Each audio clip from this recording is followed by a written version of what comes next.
आकाशवाणी लखनऊ से प्रस्तुत हैं प्रादेशिक समाचार। मुख्य समाचार।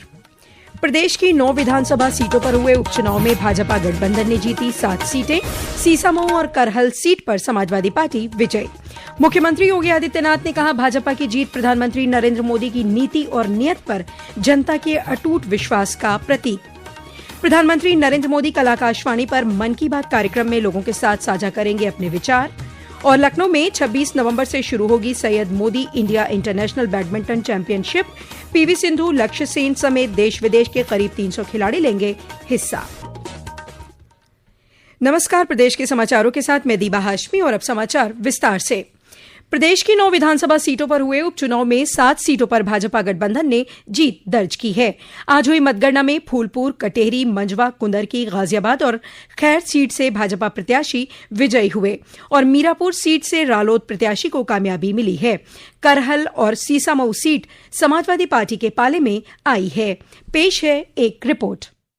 प्रदेश की 9 विधानसभा सीटों के उपचुनाव में दिलचस्प मुकाबला देखने को मिला। गाजियाबाद सीट से भाजपा के संजीव शर्मा ने सपा के सिंहराज जाटव को करीब 70,000 मतों से पराजित किया। वहीं अलीगढ़ की खैर सीट से भाजपा प्रत्याशी सुरेंद्र दिलेर ने सपा प्रत्याशी चारू कैर्न को करीब 38,000 वोटों से हराया। प्रयागराज की फूलपुर सीट से भाजपा प्रत्याशी दीपक पटेल ने सपा उम्मीदवार मुस्तबा सिद्दीकी को लगभग 11,000 मतों से हराया।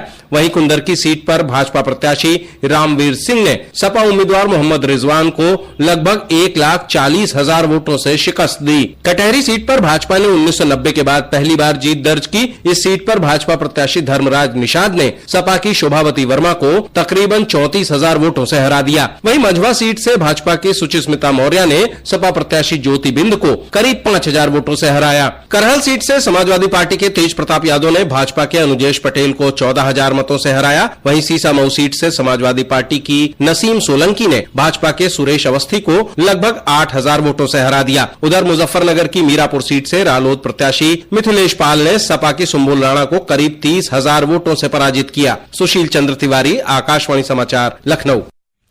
मुख्यमंत्री योगी आदित्यनाथ ने भाजपा की जीत का श्रेय प्रधानमंत्री नरेंद्र मोदी को दिया है। उन्होंने आज लखनऊ में प्रेस वार्ता कर कहा कि प्रधानमंत्री पर लोगों को अटूट विश्वास है। ये जीत उसी का प्रमाण है। आज उत्तर प्रदेश की विजय जो 7 विधानसभा सीटों पर उपचुनाव में भारतीय जनता पार्टी गठबंधन को प्राप्त हुई है, ये उत्तर प्रदेश की ओर से प्रधानमंत्री मोदी जी के अभियान को ये 7 कमल भी उस पूरे अभियान के प्रति समर्पित है। इसमें मीरापुर, गाजियाबाद, कुंदरकी, खैर, कटहरी, मंझवा और फूलपुर की जनता जनार्दन ने यह जनादेश भारतीय जनता पार्टी के पक्ष में दिया है। हम सब उनका आभार व्यक्त करते हैं। उधर महाराष्ट्र की 288 सीटों में से भारतीय जनता पार्टी सबसे बड़ी पार्टी बनकर उभर रही है। भाजपा 133 सीटों पर आगे है। शिवसेना शिंदे गुट 57 और एनसीपी 41 सीटों पर आगे चल रही है। दूसरी ओर शिवसेना उद्धव बाला साहेब ठाकरे 20 सीटों, कांग्रेस 15 सीटों और एनसीपी शरद पवार 10 सीटों पर आगे चल रही है। समाजवादी पार्टी 2 सीटों और अन्य पार्टियां और निर्दलीय 10 सीटों पर आगे चल रहे हैं। प्रधानमंत्री नरेंद्र मोदी ने सोशल मीडिया पोस्ट के माध्यम से महाराष्ट्र में एनडीए को ऐतिहासिक जनादेश देने के लिए जनता का आभार जताया है। उन्होंने विश्वास जताया कि महायुति गठबंधन महाराष्ट्र की प्रगति के लिए काम करता रहेगा। मुख्यमंत्री योगी आदित्यनाथ ने महाराष्ट्र में भाजपा महायुति को मिली ऐतिहासिक विजय पर कहा कि यह जीत प्रधानमंत्री नरेंद्र मोदी के नेतृत्व और मार्गदर्शन में सुरक्षा, समृद्धि एवं सुशासन पर जनता जनार्दन का आशीर्वाद है। यह जो जनादेश महाराष्ट्र के अंदर प्राप्त हुआ है, यह राम और राष्ट्र के आराधक आदरणीय प्रधानमंत्री जी के यशस्वी नेतृत्व को नए भारत के, नए महाराष्ट्र के विश्वास की मोहर है। छत्रपति शिवाजी महाराज के आदर्शों की विजय है और बाबा साहब भीमराव अंबेडकर का अपमान करने वालों की यह एक पराजय भी है। आज एक बार फिर से स्पष्ट हो गया है कि देश की जनता को मोदी जी की नीति, उनकी नियत, उनके नेतृत्व और उनके निर्णयों पर अटूट विश्वास है। झारखंड की 81 विधानसभा सीटों पर चुनाव आयोग के अनुसार इंडी गठबंधन 56 सीटों पर आगे है, जबकि एनडीए 25 सीटों पर बढ़त बनाए हुए है। आज पुलिस झंडा दिवस मनाया जा रहा है। प्रदेश पुलिस बल और पीएसी बल को आज ही के दिन 1952 में भारत के प्रथम प्रधानमंत्री द्वारा पुलिस ध्वज प्रदान किया गया था। मुख्यमंत्री योगी आदित्यनाथ ने एक सोशल मीडिया संदेश में उत्तर प्रदेश पुलिस के सभी कर्तव्यनिष्ठ कर्मियों और उनके परिजनों को इस अवसर पर शुभकामनाएं दी हैं। इस मौके पर लखनऊ में पुलिस महानिदेशक प्रशांत कुमार सिंह ने राज्यपाल आनंदीबेन पटेल और मुख्यमंत्री योगी आदित्यनाथ को पुलिस कलर प्रदान किया।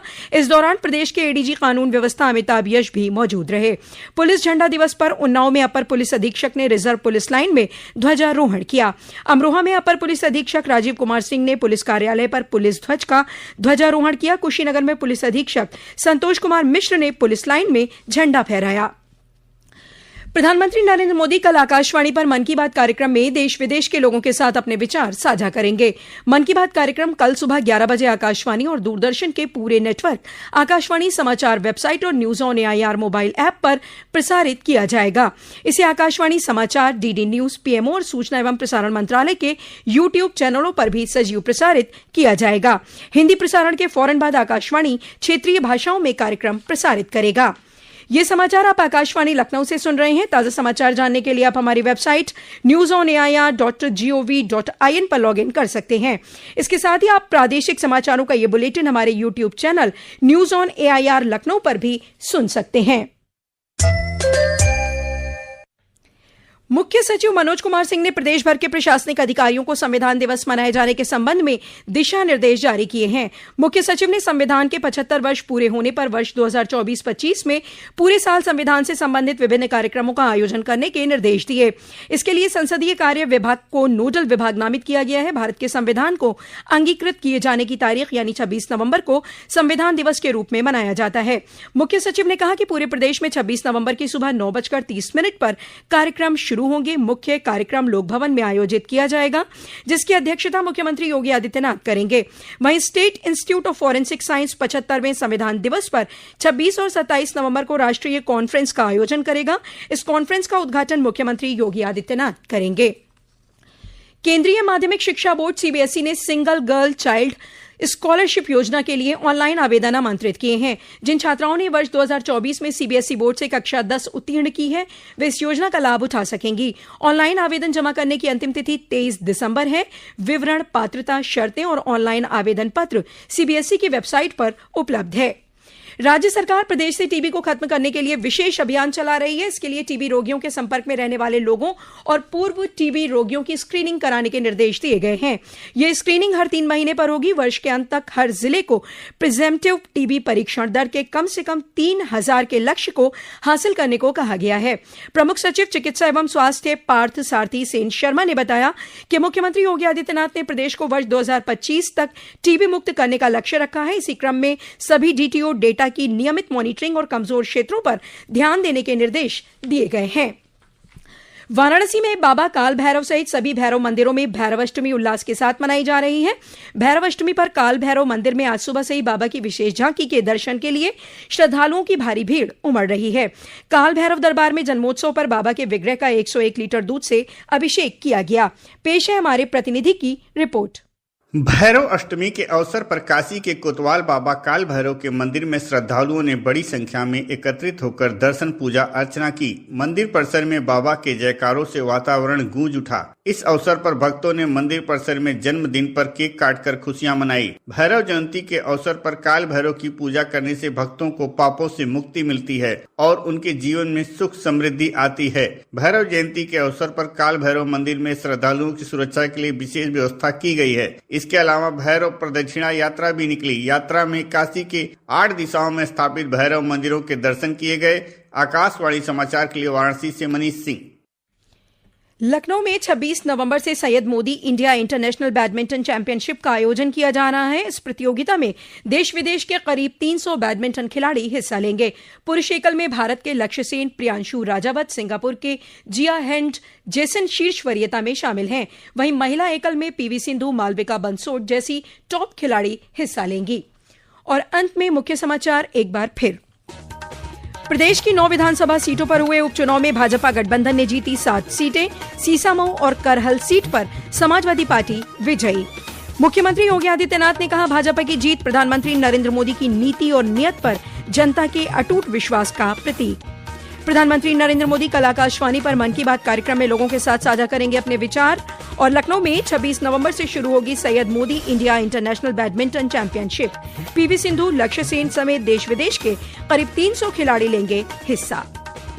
इसी के साथ आकाशवाणी लखनऊ से प्रादेशिक समाचारों का ये बुलेटिन समाप्त हुआ।